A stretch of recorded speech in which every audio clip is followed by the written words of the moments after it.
Hello everyone, this is Aaditya Mehta and you are listening to podcast on personality development. Today's episode is about mental healing, something which we are never taught about even in our family or in our schools as well. And to guide us with mental healing, because I'm not going to talk much about mental healing because I'm new to the topic as well. So to guide us with that, we have a special expert in today's episode. She is a psychotherapist and the author of the book America in Therapy, a new approach to hope and healing for the nation in crisis. She has developed some amazing and unique techniques that actually says that spiritual and psychological development can go hand to hand together. Interesting, right? So I'm going to have her on the show. Till the time, what you guys can do is you can click on that subscribe button and listen to this intro music while I bring her on this podcast. Here we go.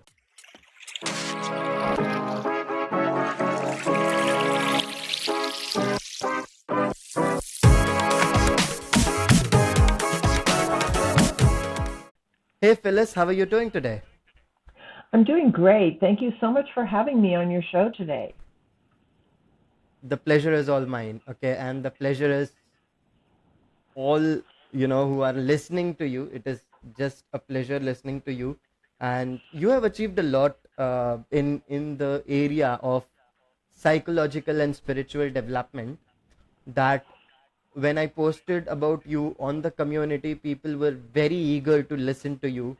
And unfortunately, we have taken some time to get together and record an episode as well. Right. It constantly went on, and finally, we are here today recording this episode. I'm genuinely feeling very fortunate to have you on the show, and of course, you have a lot of description for yourself. So all I'm going to ask you is if initially you can start with your detailed introduction. I gave a very short and crisp introduction, but audiences love the detailed description which is given by the expert. Thank you. Thank you so much. Yeah, I mean, I guess what I would just want to share with you is that I think anybody who has something of value to share that they really want to contribute to the world as a whole has been through some journey themselves. That we didn't just learn whatever we have out of a book, but we've learned it in the nitty-gritty of life experience as well as whatever we've learned, on the more intellectual or academic side. And my life is really like that. I grew up in what appeared to be a fairly normal family, but in fact there was some significant trauma in my childhood that I did not remember. I had buried it all, which is very common for people. When something is overwhelming and scary and hurtful, our little brains as children often don't know how to process that at all. And so we repress it in order to just go on, get up, tie our shoes, go to school, and try to cope with life the best we can. And at some point in my life, I began to it really began to have memories of a lot of feeling memories more than actual visual memories that were very distressing. And I was having a hard time in my life, period, which, I think that's what brings a lot of people to therapy is things just aren't working. I'm not making good relationships. I feel like there's something so beautiful and loving inside of me, but I can't get it out. I can't express it in the world, or I'm not being met at the level that I really want to function in life, or I'm creative, but there's a block and I can't express my creativity. So for me, I started writing at a very young age, and that was the one outlet I had to really connecting with myself. I could do it alone. It didn't involve other people. And so I wrote a lot of poetry when I was younger, and that was the way I began to connect. And at some point, I actually realized that writing, and it's different for different people. This is what was true for me. For some people, it's music or art or loving animals or being in nature or whatever it is for a given person. It could be their interest in science or math or medicine. It could be whatever calls us from our essential being is a way to connect with our essential being. And I realized that writing was that for me. Um, and at a certain point in my life, I was in a very dysfunctional marriage. I had 3 little children, and I kind of hit the bottom of, like, I don't know where to turn. I'm really depressed. I don't know how to function.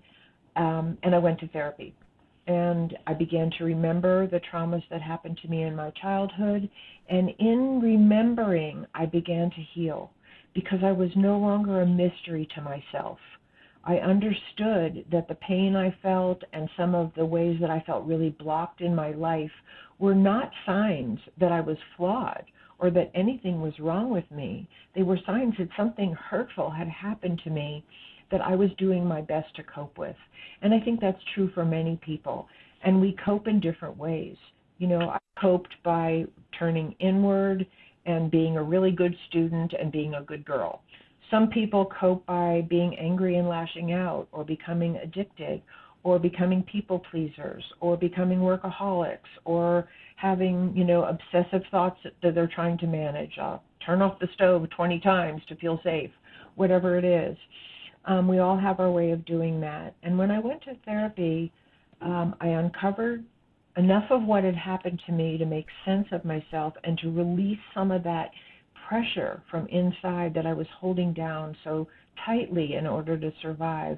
And as a result, I would say for me, and then I really want you to jump in here, what happened for me is my connection to my own essential self and spirit deepened profoundly, as well as that my creativity began to flower, my relationships began to heal, and in my case, I was able to leave a very dysfunctional marriage because that was the best, healthiest option for me. For some people, they can heal the relationship.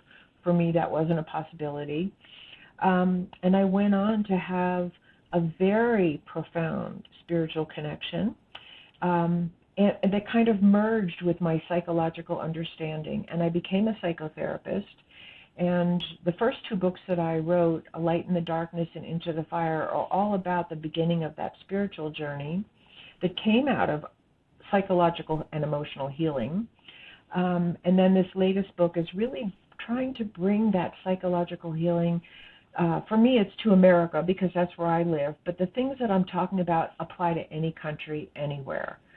Because we're human beings. We operate on the same basic psychological principles no matter where we live, Right. for better or for worse.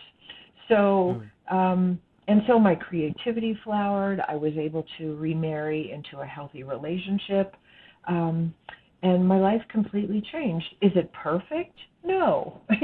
Do I still have problem issues that come up? Do I still have conflicts that I have to resolve? Do I always feel great? No, but I have more and more tools and skills to navigate in a healthy way rather than a dysfunctional way. Right. That's very well said. And I really appreciate you sharing those detailed story. Uh, because, you know, it's sometimes that we also feel that we are in a relationship where it's not working out. We are, Right, you know, and we have faced traumas, okay? But somewhere we bury it under, somewhere in our mind or heart that we don't want to, pull it out. And when that layer comes out, it's really difficult to handle that without a therapist. Okay. right, So there are a lot of things which really needs to be addressed to become a better person in yourself, right?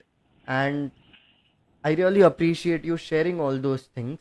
However, one thing which I would, like over here to ask, because I know this is more about mental healing, uh, but one thing which I would like to ask is the differentiation between the millennials and the Gen Zs, which are coming nowadays. Okay.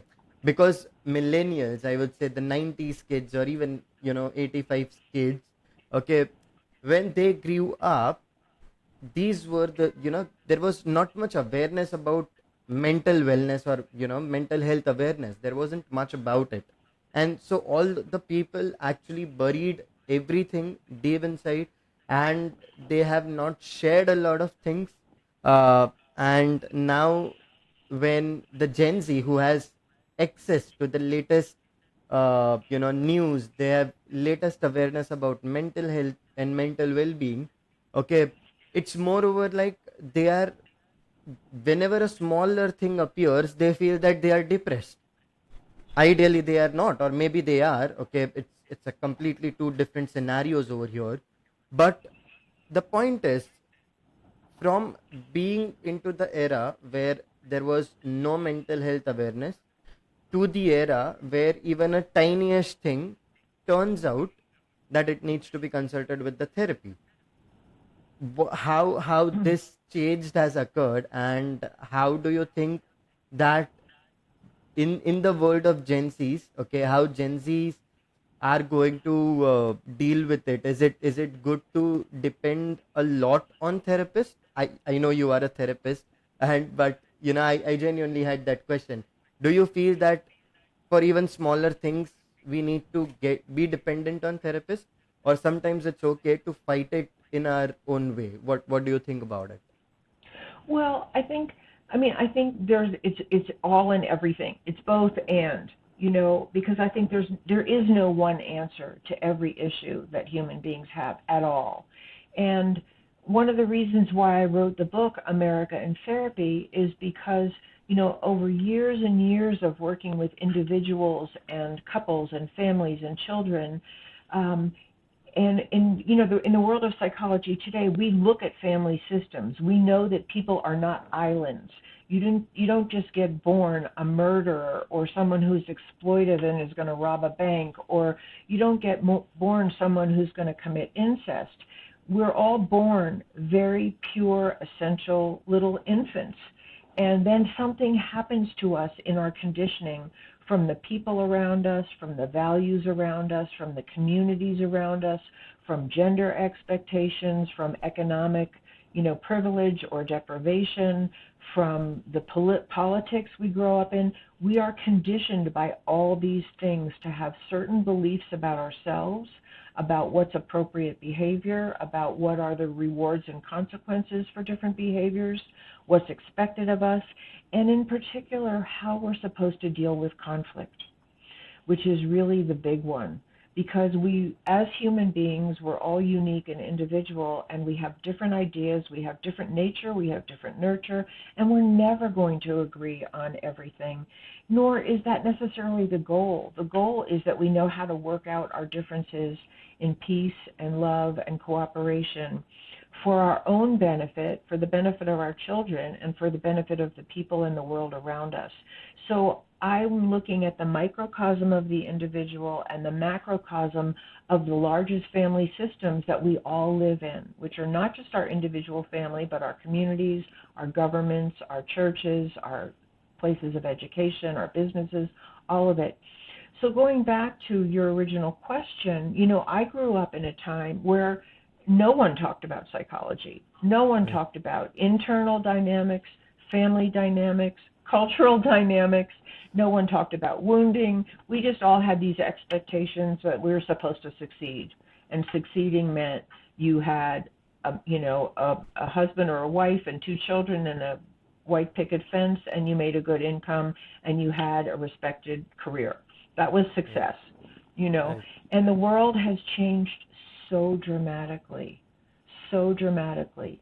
The first time I went to therapy, and for years, I never considered going to therapy because it felt shameful. It felt like an admission that you were a flawed human being and that you couldn't get it together yourself.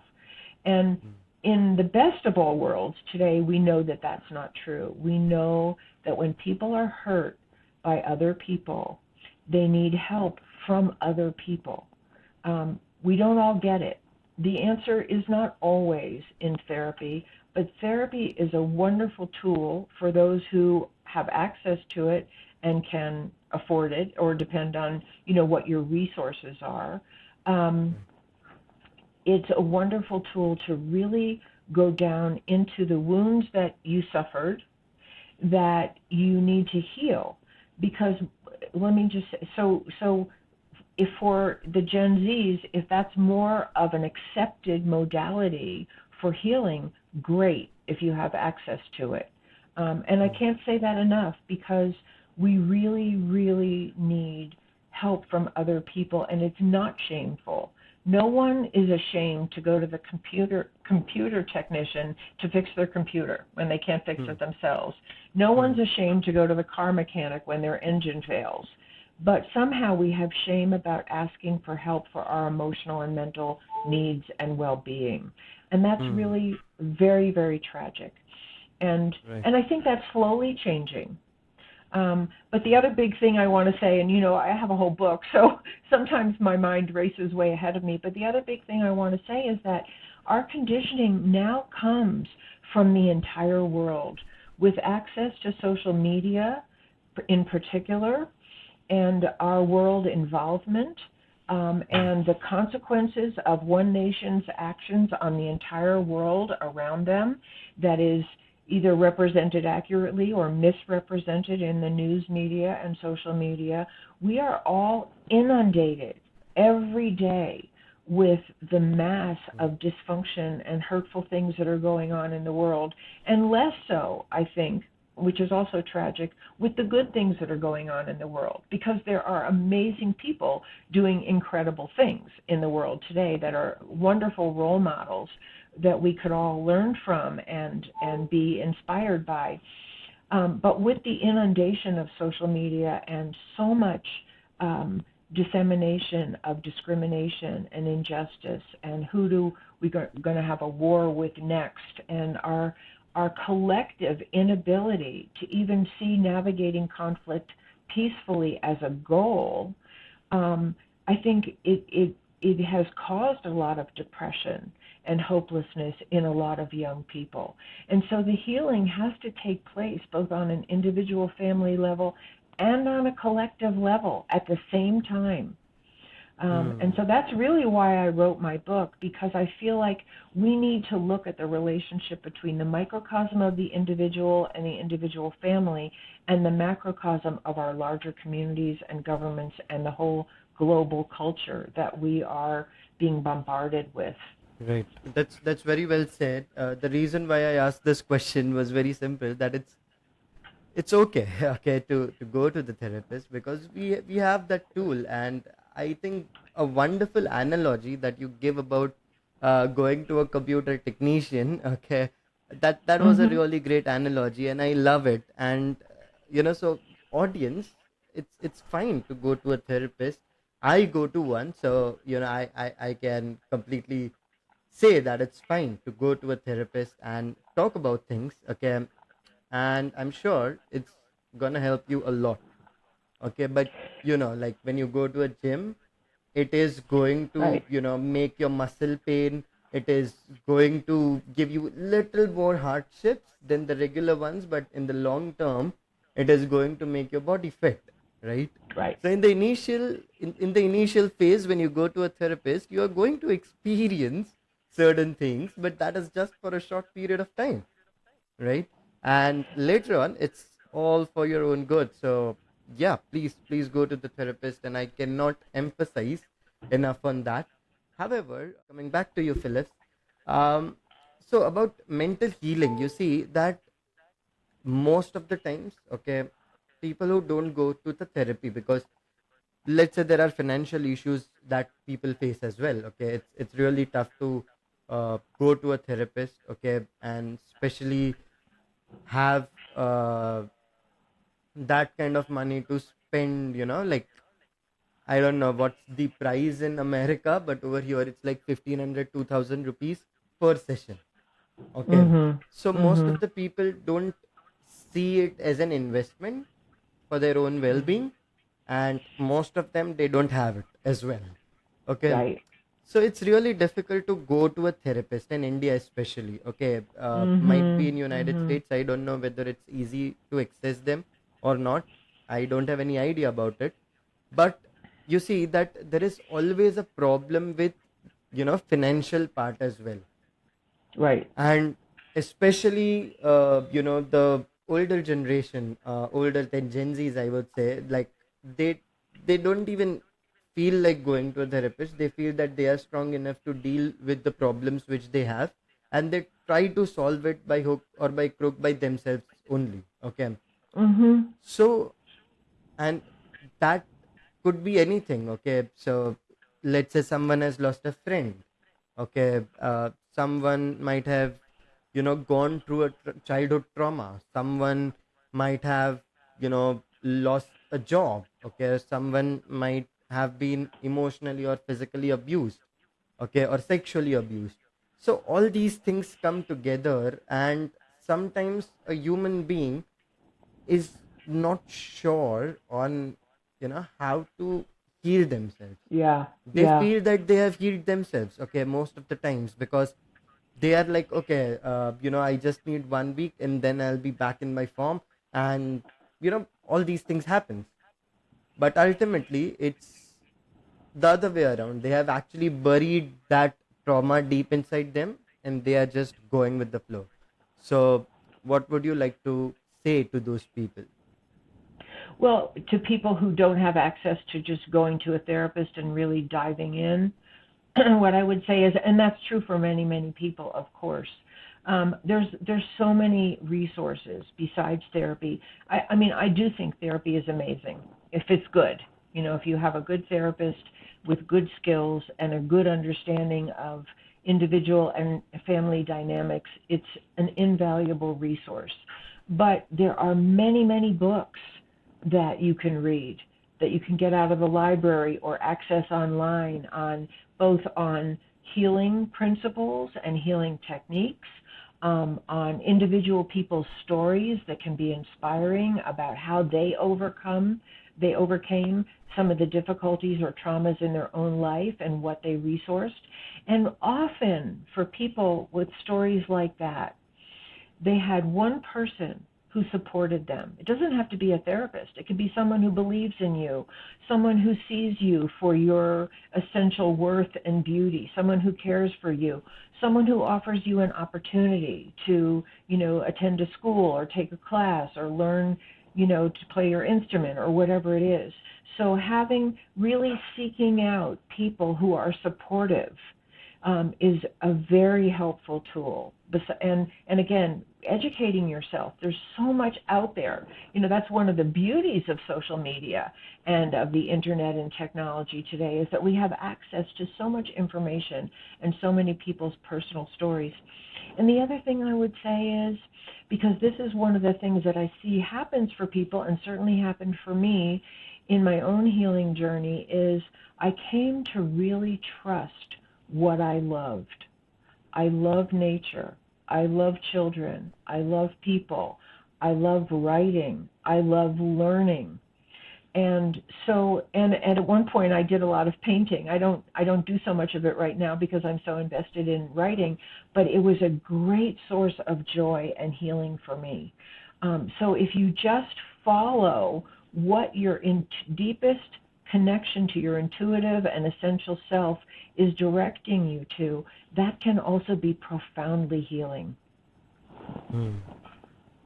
And it doesn't have to be that you make millions of dollars at it. It could be that you paint in your free time, or you just take long walks in nature because you feel connected to the earth. Another incredible tool for many people, not for all people, but was a tool for me, and I know it's a tool for many, is journal writing. So having a place where you can just share all your deepest thoughts and feelings that you may not want to share with another person, in privacy and in safety with yourself. Because there's nothing like opening up that deep communication with oneself to begin the healing process. And for me, actually, I will tell you that it was at this very difficult time in my life that I mentioned before, that I was writing in my journal, when I discovered through writing in my journal that there was something I needed to remember. And it just came out of me as I was writing in my journal, because I opened up that space of deep connection to myself. And the other last thing I would say is, one of the beauties of the best psychotherapy is that you're totally safe to be vulnerable. you're totally safe to cry or feel your pain or admit the places in your life where you feel like you weren't your best self, and maybe you hurt other people the way you were hurt yourself. Because most of us, don't have a perfect track record. We've been hurt, we hurt others. It may not be intentional. It may be very, that we have great remorse for, I said this to you, or, I acted out here, or I didn't call you when, when your parent died, or whatever it was, that we've all done stuff. And the safety in being vulnerable to reveal it all is one of the best gifts of psychotherapy. And you can sometimes have that with a friend or a partner. It doesn't have to be with a therapist. So to seek out people that are comfortable being vulnerable and who actually value vulnerability so that you can, or be that person yourself for others. These are all different ways to access healing energy. That's very well said, and I really appreciate you doing that because audience, it's not important, right? You just need to find people, and journaling is a practice personally that I do. Okay, Mm, and every night I have been journaling. I will take out 15 minutes of my time from my busy schedule and I'll make sure that I write. Okay, and that is something which has really helped me as well. Okay, yes, so I think you guys can do it. Okay, I mean, it's not gonna cost you for trying it out for a week. right, I mean, right. but it might help you in some or the other way. So why don't you try it? And if you are going to try that, do let me know on Instagram, and Mm, I'll convey your message to Phyllis as well, that because oh, of this great. episode someone has started writing a journal. Okay, so and, make sure to and do that. Yeah. And let me just add here, there's a very beautiful journaling technique. There's two, actually, that I want to share with your audience. One is, and I learned this as a therapist, I've done it myself. I've had clients do it with great revelation of insight. And that journaling practice is to write with your opposite hand. So if you're right-handed, you write with your left hand. If you're left-handed, you write with your right hand. And the theory behind that is that when you write with your non-dominant hand, you have more access to your unconscious. And so if you ask a question in your journal, specifically a lot of the exercises that I've done with clients and did myself is you asking your inner child, what happened that made me feel so anxious? What happened that made me feel so uncomfortable in my body? What happened that I want to drink more than I know is good for me?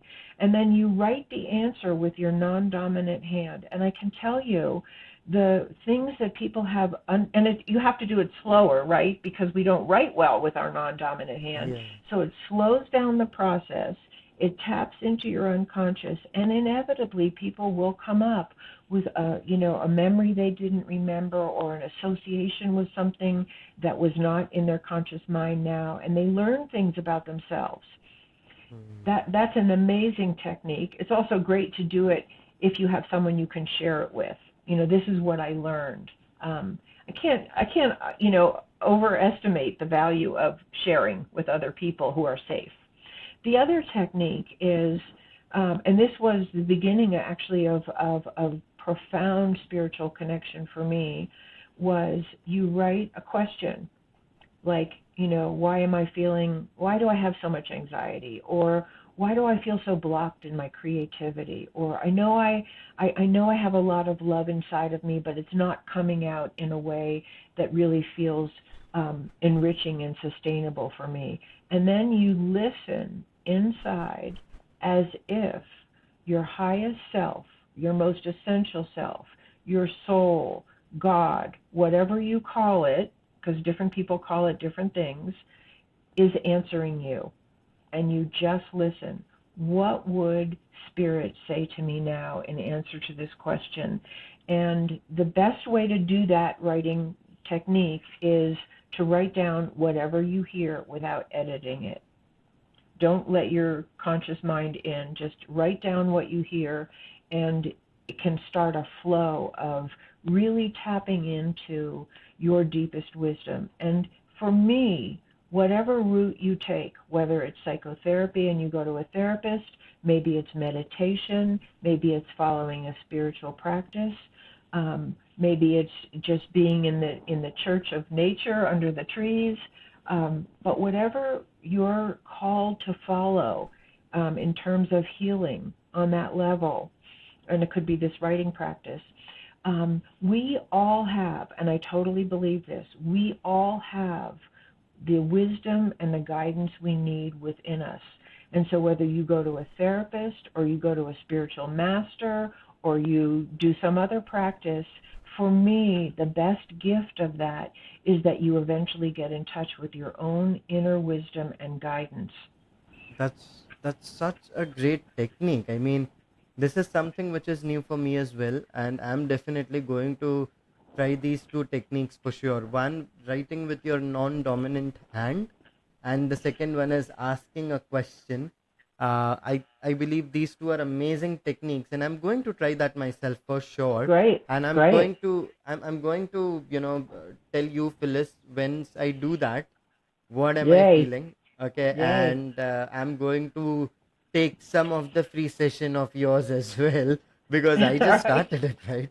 So I'm definitely doing that. And audience, all I would say is trying is easy. Okay, so make sure to try it out. I'm sure it's gonna take you places, so make sure to try it out as well. I mean, I'm pretty excited to try it out today after recording this episode. uh Great, Ka- great. Phyllis, one more thing which I would like to ask over here.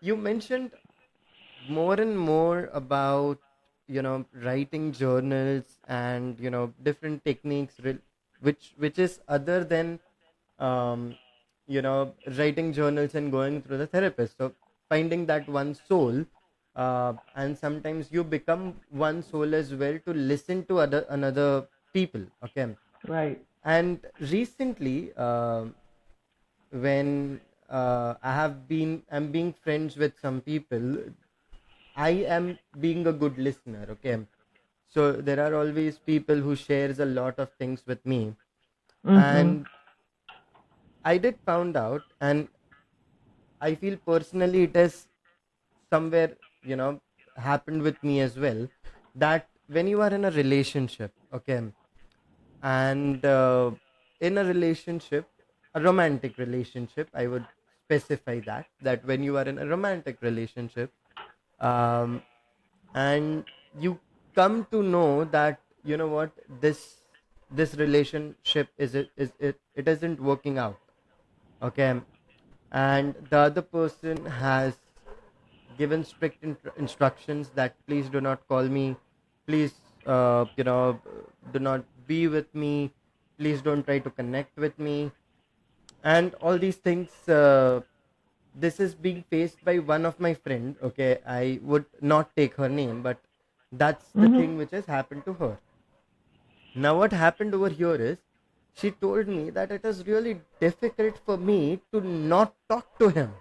Okay, like, I am just ready to bury my self respect deep inside the earth, that I just want to talk to him. I just want to listen to him. I just want, to spend more time with him. And now that's not there, but still I want to do it. Okay.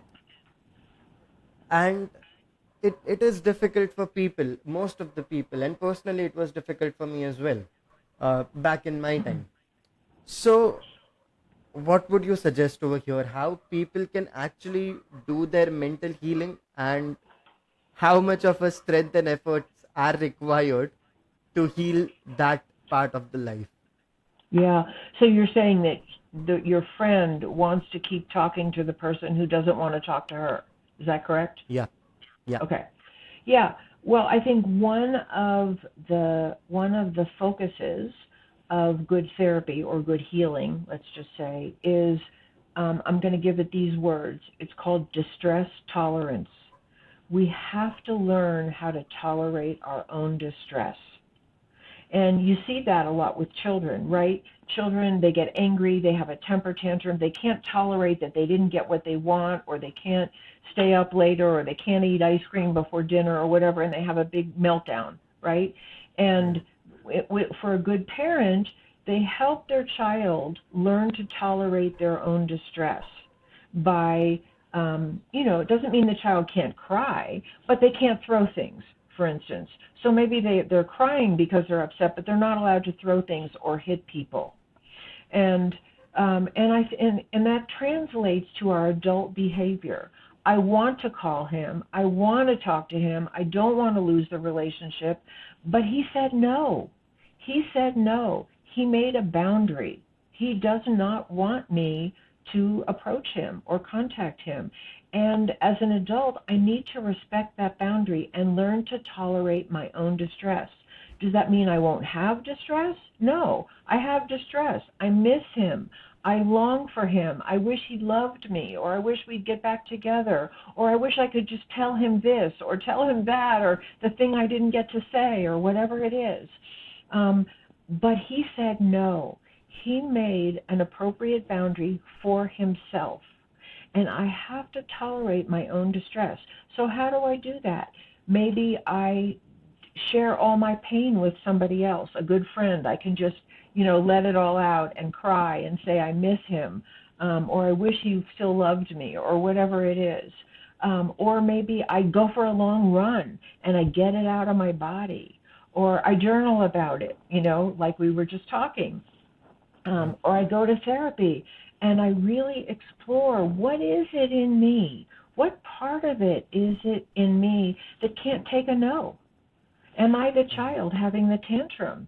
And not that I'm bad or wrong because I feel that way, but how can I deal with that in a healthy way? Just like you want your child to deal with it in a healthy way. They might cry and, say, stomp off to their room, but like I said, you're not going to let them smash furniture or hit the dog or break a window. And that's what we have to learn to do ourselves. Right. Well, very well said. I really appreciate that. I know this has been a question answer round, and normally it is not like this. But, I mean, currently I am getting some amazing wisdom from you. And so I'm going to continue the format of question and answers over here, because I'm really loving the answers that you are giving, the solutions that you are giving. And one thing you mentioned about the other person creating that boundary, to, and for us to respect that is really really important, because sometimes even we create boundaries and we do expect other person to respect that. That's Okay. right.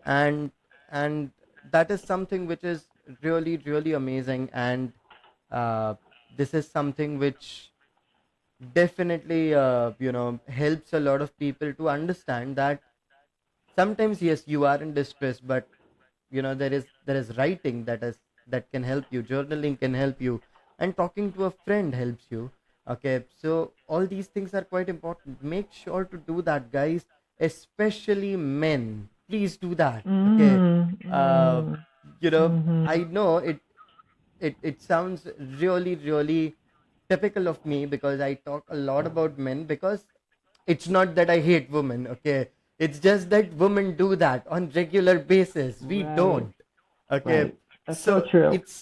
it's not going to affect your macho personality if you are trying in front of a friend. Okay, and it's completely fine to actually let it all out. So, and if you need any help, please make sure to connect with me. I can help you with a thing on two. For just being a listener, I can be there for you as well.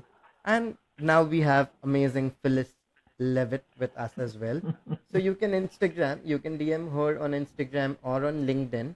And I'm sure Hmm. if you mention to her that you have listened to her on Personality Development Podcast, she will reply to you. I'm sure I about it. will. Right, I will Phyllis? for sure. Yes. Yeah, Thank you. absolutely. Thank you. So, Benz, please do that. One more question, Phyllis, I would really love to ask. most of the men's today, and this is related to men's also, that most of the men's feel that crying is a sign of weakness. Yeah. Okay. Yep.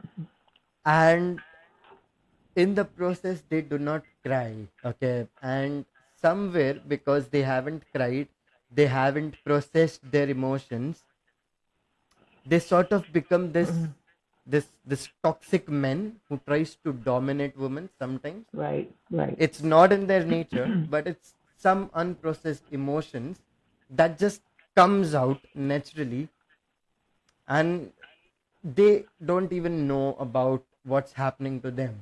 Okay. So for Yeah. all the men who feels that crying is a sign of weakness and sharing is a sign of weakness, any message that you would like to give to them? Well, that could be, that could be a long talk, but I will absolutely say that it's a tragedy that our culture has evolved in the way that the male energy of assertion and activity and producing results is so far divided from the feminine qualities of receptivity and vulnerability and sharing and and being emotional and feeling good about feeling emotional. It's really a tragedy, and I think it hurts all of us. It hurts men and women alike, Right. because when you're hurt, and most of us have been hurt in some way, and some people really, traumatized, beaten as children, or molested, or ostracized, or bullied at school, or hated for the color of their skin or their religion. Many people are severely traumatized in our culture. And so, speaking to men now, if the expectation is that you just pull yourself up by your bootstraps and you don't show any vulnerability, and that looks like an admission of weakness, or you're going to become then a target of more hurt, which often is the case. When you're a child, if you show vulnerability, it can be a survival mechanism not to show that. Then what happens is you've repressed the pain, and it's going to come out somewhere else. Hmm. We have a volcano inside of us. It's going to erupt.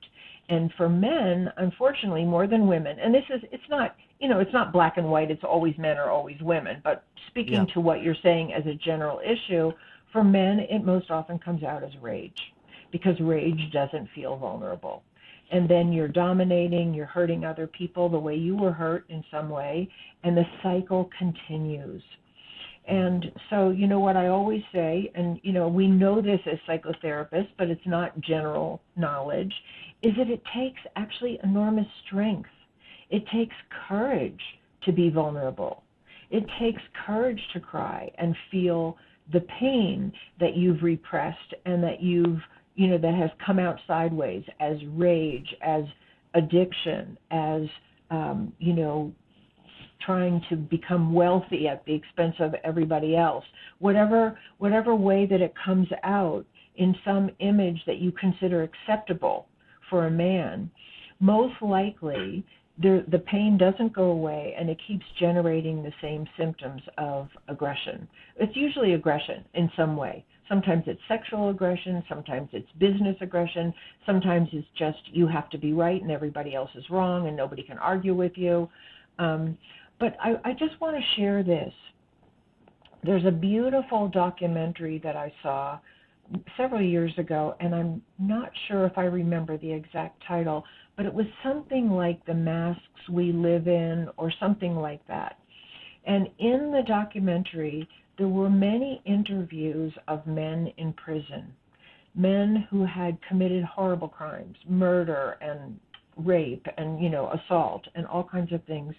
And in the interview with these men, invariably, they had massive trauma that they had never been able to heal. They saw their mother killed by their father beat their mother beat the other kids or beat them, somebody molested them when they were little and nobody believed them and they kept being exposed to the molester. horrible, tragic things that filled them with rage that they had nowhere else to express. And it came out in these very destructive acts. And in these interviews with these men, you could see the vulnerable, beautiful person inside them that was just hurting and had no help and no way to release and feel safe with their vulnerability and their pain and no opportunity to heal. Because I can tell you this, from all the years that I've been a therapist, working with hundreds of people, when people have a chance to heal, really heal the hurt that they've sustained, no matter how great it is, they stop being, abusive and violent themselves. We become more loving, we become more compassionate, we become more cooperative, and we become more a member of society in a constructive way. And that doesn't mean we do it perfectly, but we have tools to keep reaccessing and re-upping that. Right. That's very well said. That's really very well said. And to all the parents out there, and to all the friends out there, if your friend is going for a therapy, if your friend or maybe your son or a daughter is going for a therapy, if your friend is crying in front of you, that doesn't mean that he is weak. Mm-mm. It's your time to help him out, and Right? just be there to hear him. Just be there to listen to them, and do not, it's not important to offer any advice. It's just to, hear them out. And that's sometimes it's all needed. That's That's all it right. is needed. So be there for them instead of just making fun out of it. So, Right. you know And also to say, like, it's so beautiful that you could express your pain and cry. How wonderful it is. I'm so honored that you could do that with me. That's a message. And one quick little message, and I don't know if it's like this in India, but it's certainly like this in America, is that often people will unconsciously say to little boys who are crying, oh, don't be a girl. Don't yeah. act like a girl. And that's the most horrible thing to say because it just cements that if you cry, you're not a boy, you're not a man. Yes, yes, that's true in India as well. Okay, Mm-hmm. like, uh, it is very commonly said कि अरे लड़कियां रोती है लड़के नहीं रोते. It typically means that only girls can cry, boys don't cry. Okay, Mm-hmm. that's kind of statements that are used in India as well to little kids.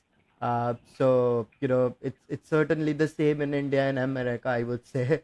And that needs to be stopped. Okay, so yeah, that's very well said, and it was a very important message. Now coming to the community questions, Phyllis. So I have already mentioned to you that we have a small community on WhatsApp where I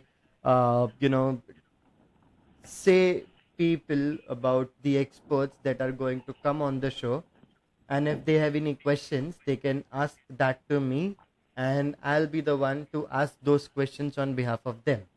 Sure. Okay, so normally we take one community questions, but today it is a very special episode related to mental healing, so I'm going to take two community questions over here. Okay. So there is one guy from the community. I'm not going to mention his name on this podcast because it's valuing their privacy, and Mm-hmm. but he has asked this question that in my family, my parents are always fighting with each other, and I am the one who always solves the problem, gets in between the fight, and tries to solve the problem. And it has become so worse that I feel that my mom is not safe in that house. I Wow. live differently, in a different city, and I have always asked my mom that I want to bring her at my place, and she says that I am never going to leave your father. I will stay over here itself. And currently all I'm feeling is that my mother is choosing my father rather than staying with me. and she doesn't love me. And what should I do?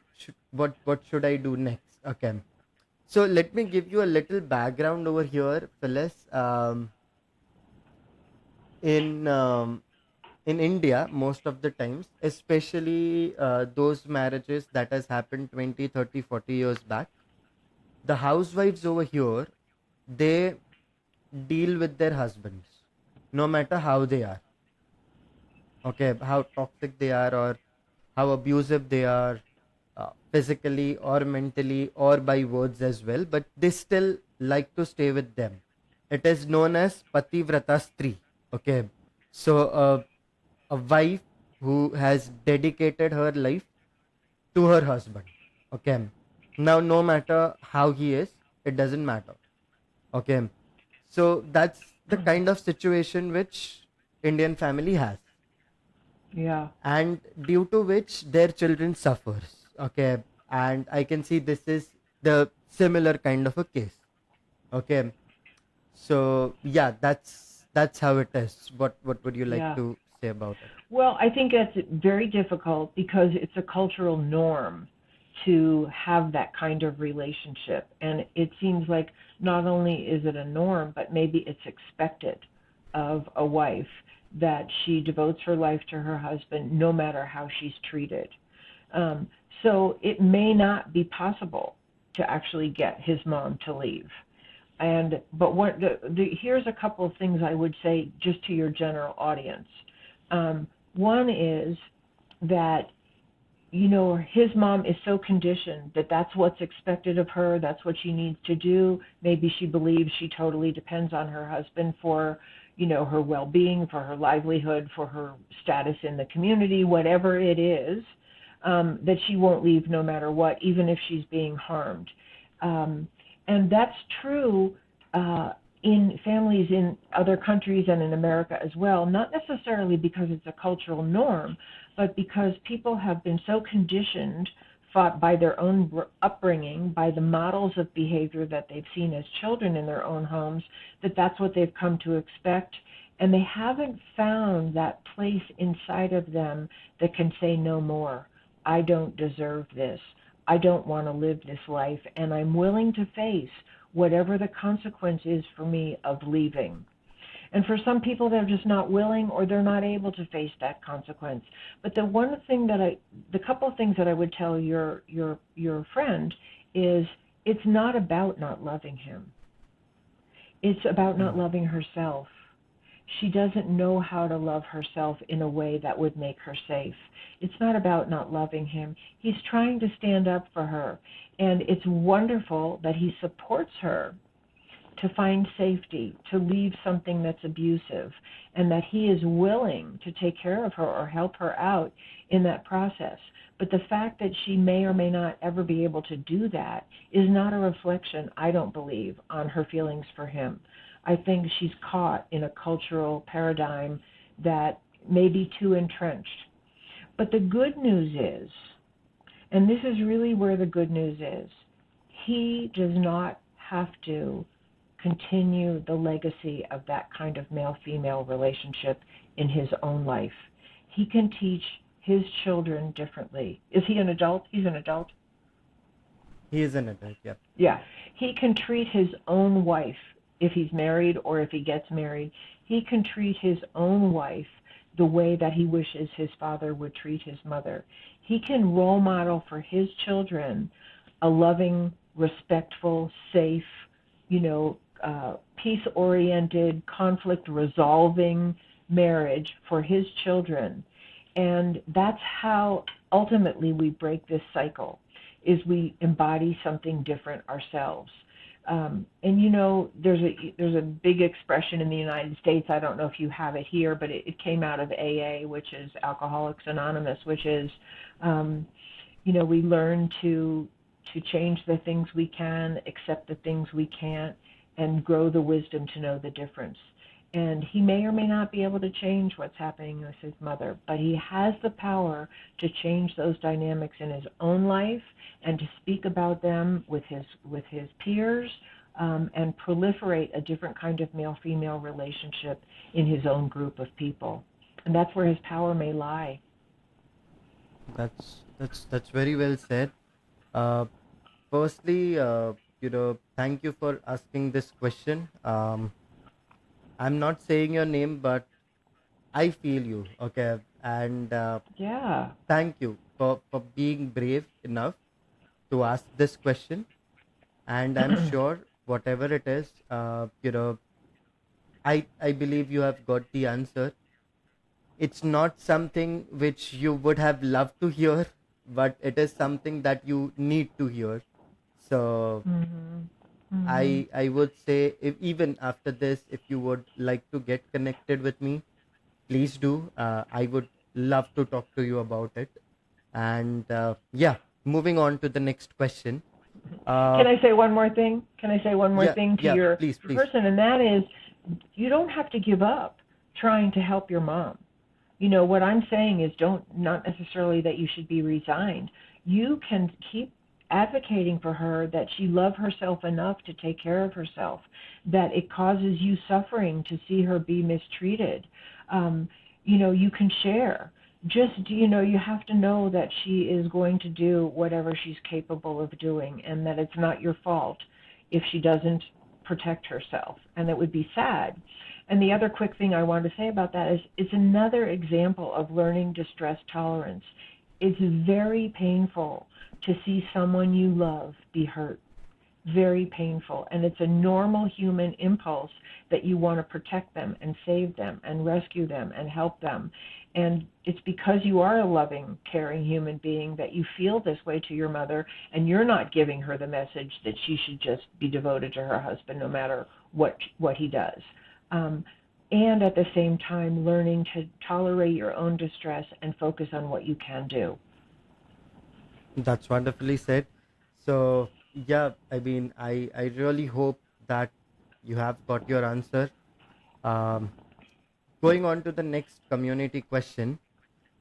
This is from a girl. Okay, she is an adult. Okay, she is 26 years old, and she says that I have been stuck in an emotional incest with my father and my brother.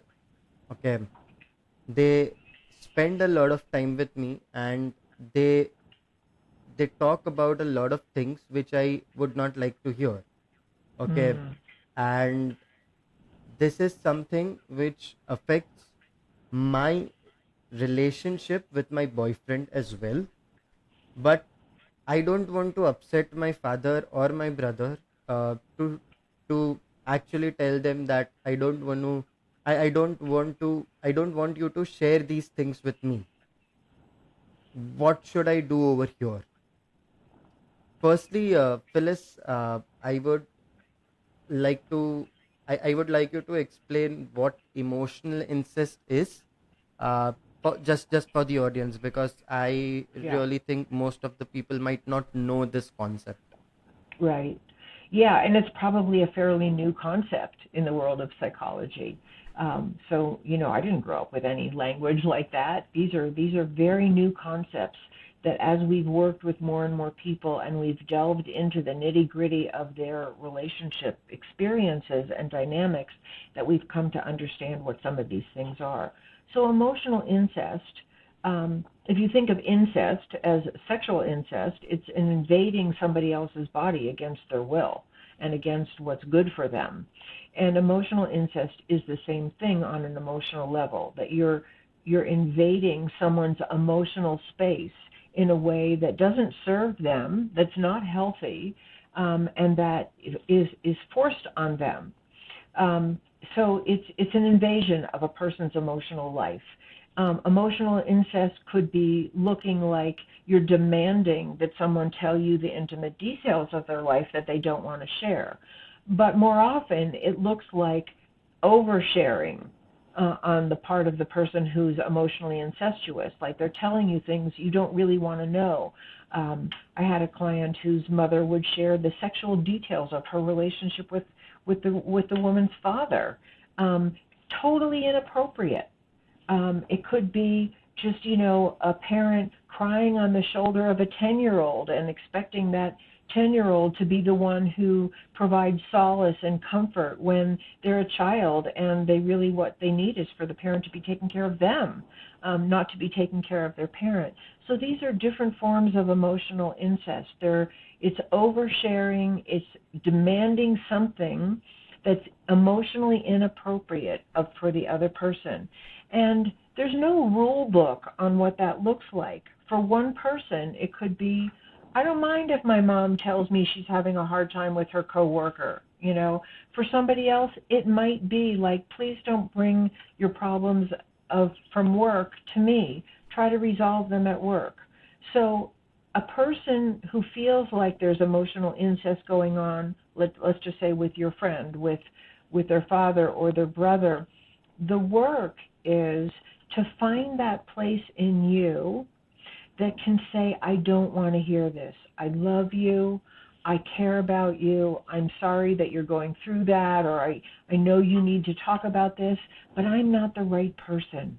It's too much information for me, or it's upsetting me, or I feel helpless because I can't really do anything about it, or I feel like you're asking too much of me emotionally that is not appropriate for a daughter or a sister to give. I don't know the specifics of what the dynamic is, but I'm trying to give some examples of what it might look like. But it's interesting for me that you said it's a woman, and the emotional incest she feels is happening with her father and her brother, who are two males. And so it could also be related to the first question, or what you brought up about, the person feeling like their mother is at risk, but she can't leave her role with her husband. It could be that there's so many cultural expectations of women, even on that emotional level, that she doesn't feel like culturally she has a right to say, no, I really don't want to hear that. And so it could be a really big piece of work to change that gender expectation in her own life. And so, the first thing I would say is find support for really formulating what the emotional boundary is that you feel is healthy for you. And then find support at the same time for how you might express that. It usually goes over better if it's delivered in a loving, respectful way. I love you, Dad. I love you, my brother. I care about what you're feeling, but I am very uncomfortable when you share X, Y, or Z with me, or when you have this expectation that I'm going to be here to handle this emotional feeling or whatever it is. And I really want you to stop. And then, and this is almost always true when a person makes a new boundary, and I'm kind of trying to give you the big picture, there's usually blowback. There's usually a reaction. Many people will not like hearing that, and they'll push back. What's wrong with you? Or this is what you're supposed to do. Or, I told you that because I trusted you. And, whatever they do to make you feel like you're the bad guy, like you're the one who has the problem, or you're the one who needs help, and these are very common reactions. It's unusual to be in the position that your friend is saying that she's in, to say, Dad, please don't tell me any more about blah, blah. It really makes me uncomfortable. I love you. I care about you. Maybe go talk to Uncle so-and-so about it, whatever. It's very unusual for that person to say, you're right. That really is overstepping the bounds of our relationship, and I won't do it anymore. It takes a high level of emotional development to even be able to see that and respond that way. So part of the challenge is to expect that it's not going to go over well. And then where are you going to stand? And where can you get support for holding your stand? So this is really big, what you're talking about. Really, really big. Wonderful. Uh, well, thank you so much, firstly, to ask this question. I'm really proud of you for being such brave to ask this question, and I really, really appreciate it. But if you need more insight on this, you can get connected to a therapist, and or what you can do is you can get connected to Phyllis about this, and you know, take a deeper insight into it. On that note, Phyllis, this would be my last question, I promise. And Okay, that is, sure. if people wants to get connected with you, if people wants to find you on the internet, how can they get connected with you? Yeah, and I would love that.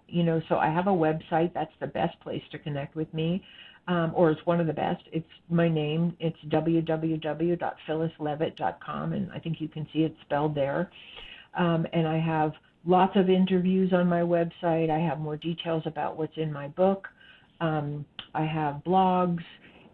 You can contact me through my website. You can buy my book through the website.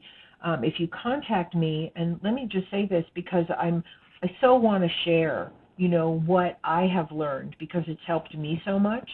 So if you sign up for my newsletter, I put out a newsletter. I try to put out really good content in my newsletter, not like just fluff. Um, if you sign up for my newsletter, you can get a free PDF.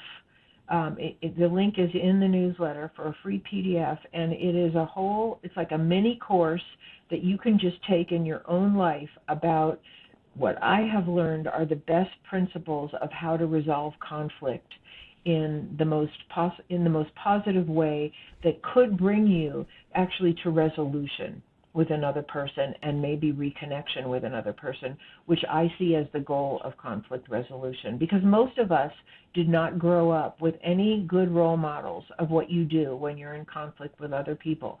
Most of us learn to either fight and try to impose our will and our way on other people and be right, or exit the relationship, or close the door on the person, or act out on them, and talk about them to other people, whatever we do that's really dysfunctional. And there are really good principles of how to actually heal when there is conflict. And so that's the mini course you can get for free. It's called The 6 Secrets of Resolving I forget what it's called, The 6 Secrets of Resolving Conflict, but it's something else. Anyway, you can get that for free. If you look on the home page of my website, there is a free quiz you can take. You just click on it and you can take it for free, and it helps you identify what's your conflict style. Are you somebody who fights? Are you somebody who exits? Are you somebody who just submits? Are you somebody who's passive aggressive, who acts out sideways when you're in conflict but you won't deal with it directly? Or are you somebody who has learned some mediating skills? And once you take that quiz and identify your own conflict style, you have access to the whole PDF that outlines all of the conflict styles, and you can kind of see where you are, where the people in your life are. And then if you afford yourself of the 6 Secrets PDF, you can start to learn some skills for how to deal with conflict differently in your life. And I just had someone write to me the other day who had broken up with their girlfriend, and I had sent him that PDF on resolving conflict, and they worked on it together, and they're back together because they have new tools for actually dealing with the conflict in their relationship. So I just can't emphasize enough how important it is for us all, whether it's individuals in our family, the people we work with, the people in our community, the people in our government, the people in the world, to learn new skills about coming together, listening to each other with respect, and really trying to resolve our differences instead of going to war. That's very well said. Thank you so much for saying those things out. So, audience, I'm going to mention each and every link in the description. So, you are just a click away from Phyllis Levitt. So, make sure to get connected with her and make sure to mention to her that you have listened to her on Personality Development Podcast to get her reply on priority basis. Okay, so make sure to do that. With that being said, thank you so much for listening to this entire episode. I know it's a big one, but the topic itself is really, really big. So we need to talk big about it, right? So Mm-hmm. uh, thank you so much for listening to this one. And with that being said, this is Aditya Mehta along with Phyllis Levitt signing off from this episode. See you in the next one. Till then, peace